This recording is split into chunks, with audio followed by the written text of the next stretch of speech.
I think I said totalitarian a moment ago. If I didn't say it enough, when we used the term final solution, which was the Nazi expression for, or euphemism you might say, for the Jewish question, Endlösung in German, final, put an end to it, over. You see there the totalitarian mentality. You see the idea that there are problems that can have final solutions, that there are ideologies, that there are ethnicities, parties, religions that are absolutist, that can bring an end to history, that by sheer force, by sheer will, by sheer cruelty, can destroy everything in their path. The relationship I want to suggest here to you is a very close one between the genocidal mentality and the totalitarian one. It's when you get a supreme leader. It's when you get a race theory that promotes one tribe of humans above another. It's when you get a theocratic belief that all those who don't subscribe to the one true faith are going to hell anyway, so why bother to keep them on the planet? It's out of totalitarianism and its a special method, which is total war, that you get the idea that people can be treated as rubbish, as germs, as vermin, as viruses, which is why another euphemism, ethnic cleansing. Ethnic cleansing doesn't sound too bad, does it? Until you think of its implications, which are that certain people are simply filth and only there to be cleaned up or cleaned out. It's only then you see yourself looking straight down the gun barrel of the totalitarian regime, party, religion, or system.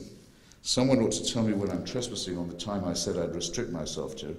We didn't agree, did we, on someone waving me a card. Do I have a moment or two left, do you think? 2, he thinks. Christ. Okay, I think I could probably do it. So what I would want to call this fusion between the totalitarian idea and the genocidal method would be something like this. The synthesis would be exterminationism. And the terrifying thing about that is it's one thing to think about being able to vaporize a whole people or a whole class of people or a whole nation of people. And it's another thing to be actually able to do it. And in the time we live in, the means by which a genocide can be accomplished have become a lot more sophisticated and somewhat more widespread, even than were available to the National Socialist Party in Germany. And it's this that's really begun to worry me and other people who follow this subject. I've seen the attempt to destroy the Kurdish non-Arab peoples of northern Iraq. I've actually smelled the chemical weaponry and the poison gas that was used in Halabja and elsewhere. If you want to know what totalitarianism smells like, it smells a bit like chemical weapons and the sound of people coughing up their own lungs and burns that won't go out and won't go away. And thousands and thousands of people can be killed in an afternoon with weapons like this, and then they go on dying to the number of, we think, about 180,000 in a few months. A really serious attempt in front of our very eyes to make away with a whole group of people. I saw the same happening in Bosnia, in Europe in my own lifetime. I've seen North Korea, the most grotesque totalitarian state that exists. And I've also seen something important that I think must be mentioned. When this happens to the Kurds, when it happens to the Armenians, when it happens to the Bosnians, it isn't just happening to them.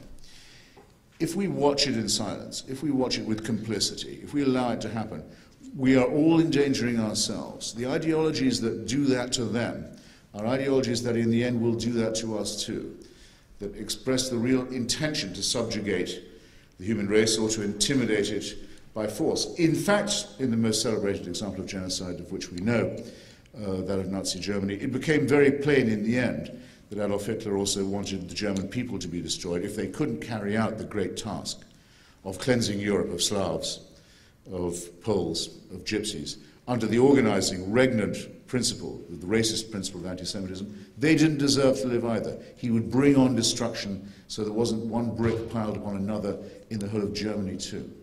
So it's a duty of solidarity that we owe. It's not a matter of compassion. It's not a matter of feeling just sorry for people who are subject to mass murder and deportation. It's a matter of realizing that those who will do this sincerely intend the destruction of our civilization as well. And if that one finger is still up, I should probably close and invite your questions later by saying this. When the war against fascism in Europe began, a huge number of people, educated people, intellectual people, thoughtful people in Europe and in America thought that you could stay out of it, thought that it was an internal affair of Germany, an internal affair of Italy, an internal affair even when those countries invaded Spain. It was still something that could be contained, that could be ignored, something beyond the seas, something that happened, as the British government said about Czechoslovakia when it was invaded by Hitler, to a faraway country of which we know nothing. And everybody knows the price that had to be paid by civilization for ignoring and postponing that reckoning. And it's a price that we continue to pay. So our civilization has actually never recovered from that horrible moment. And at that point, Ernest Hemingway wrote a wonderful novel about Spain. And it's called, as you probably know, For Whom the Bell Tolls. And it's from a great sermon by the English poet John Donne, who says, no man is an island, apart from himself, never sent to know for whom the bell tolls, because it tolls for thee. I leave you with that thought, and I'm very grateful for your attention. Thank you.